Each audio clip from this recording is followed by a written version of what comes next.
ಓಹೋ, ಊರಿಂದ ಮಗಳು ಬಂದಿರಬೇಕು. ಅಪ್ಪ 3 ದಿವ್ಸಕ್ಕೂ ಬರ್ತಾನೆ ಇರ್ತಾಳೆ ದರಿದ್ರದೋಳು. ತಲೆ ನೋವು ಬರ್ತಿದೆ, ಸ್ವಲ್ಪ ಕಾಫಿ ಮಾಡ್ಕೊ ಬಂದ್ಕೊಡಿ. ನನ್ನ ಮಗಳು ಬಂದವಳೆ, ನೀನೇ ಮಾಡ್ಕೊಂಬ. ನನ್ನ ಮಗಳು ಊರಿಂದ ಬಂದವಳೆ, ಯಾವಾಗ ಬಂದಿದ್ದ ಅಂತ ಕೇಳಕ್ಕಾಗ್ಲಿಲ್ಲ ನೀನು.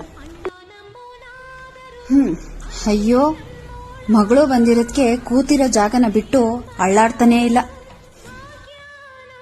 ಈ ಮಗಳು ಏನಕ್ಕಾದ್ರೂ ಬರ್ತಾಳೋ, ಬೆಳಗ್ಗೆಯಿಂದ ಬಂದು ಎಷ್ಟು ನಮ್ಮ ಅತ್ತೆ ಕಿವಿನ ಹಿಂಡಿದಳು. ಕರ್ಮ, ಇವರೆಲ್ಲ ಏನಕ್ಕೆ ಬರ್ತಾರೋ, ಹಳಾದೋಳು. ಚೆನ್ನಾಗಿದ್ದೀರಾ ಅತ್ಗೆ? ನಾನ್ ಚೆನ್ನಾಗಿದ್ದೀನಿ, ನೀನ್ ಚೆನ್ನಾಗಿದ್ಯಾ? ಅತ್ತೆ ಚೆನ್ನಾಗಿದ್ದೀನಿ. ಏನು ಅಪರೂಪಕ್ಕೆ ಬಂದ್ಬಿಟ್ಟಿದ್ಯಾ? ನಿಮ್ಮನ್ನೆಲ್ಲ ನೋಡ್ಬೇಕು ಅನ್ಸ್ತು, ಹಂಗೆ ಮಾತಾಡ್ಸ್ಕೊಂಡು ಹೋಗೋದಾ ಅಂತ ಬಂದೆ. ಎಷ್ಟೊತ್ತಲ್ಲಿ ಬಂದಿದ್ದು? ಬೆಳಗ್ಗೆನೆ ಬಂದೆ ಅತ್ಗೆ.